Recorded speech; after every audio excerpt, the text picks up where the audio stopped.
all three of these plays, I enjoy them, but I don't think that, let's say if I end up writing 300 plays in my lifetime, I don't think these are going to be in the top 20 or 25 most memorable plays for me. Although I could very well see that there would be people who would love these plays. There are probably people, if eventually all my work gets put out there, who would probably love a minor work like, say, the Encyclopedia, a novel like that, or some short story that I barely remember writing. That's the way it is, and that's the good thing about art, is that you don't, there will probably be people who would hate a Norwegian in the family or the Vincetti brothers, but they'll love, the Scorpion Swam. Uh, Interesting, because I read large portions of that. I wanted to finish it too. It's interesting reading that The Scorpion as Swam. Norwegian. Oh, okay. But I wanted to ask you, what do you think are some of the, say, 5 or 6 most essential plays that you've written thus far? Let's see, going in order.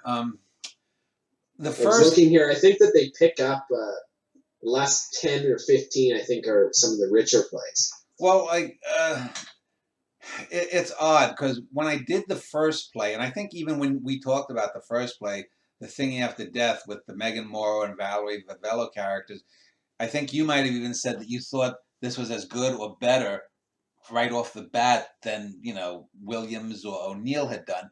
And in a sense, I agree with that. But by the same token, now that I've done 40 some plays, I look back on the early plays, and again, I've mentioned this, like when Jessica writes a great book, it's hard to get excited about it, and I feel badly, and she feels the same when she reads something of mine like that, because we're so fucking good that it's hard to, it's like if you're having sex every day and you're orgasming, 10 times a day, okay, tomorrow I'm going to do 11, turning it up to 11 is not that much different from 10.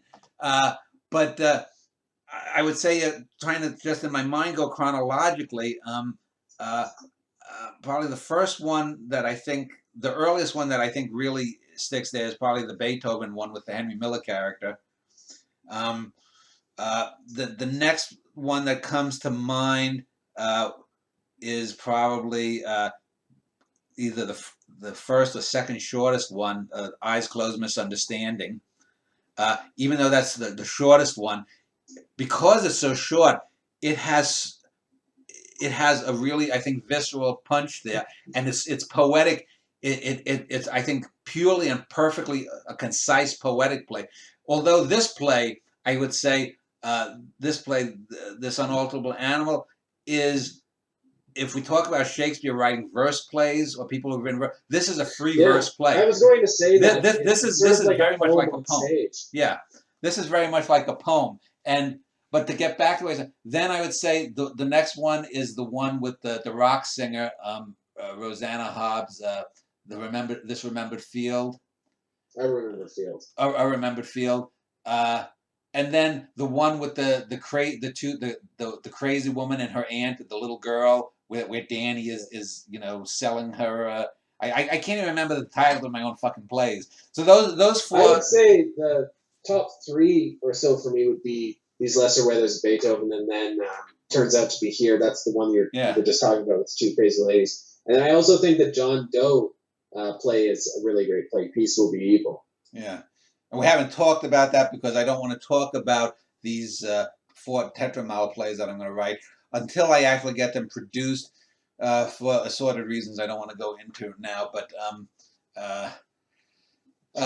well, regardless of the subject, I think that one is up there in the top 3 or 4.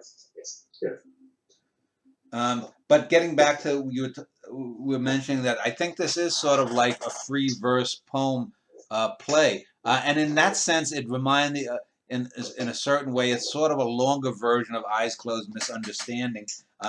We do get, and that's another play that deals with unexpected death. But this one, I initially had the thought, like I mentioned how Landon came about. With this one, I looked up the name of my old psychologist, and I saw a few women with that name. One that probably is her and I found, I think, her Facebook page, but she's too far in the background that I could tell if it was her reasonably or not.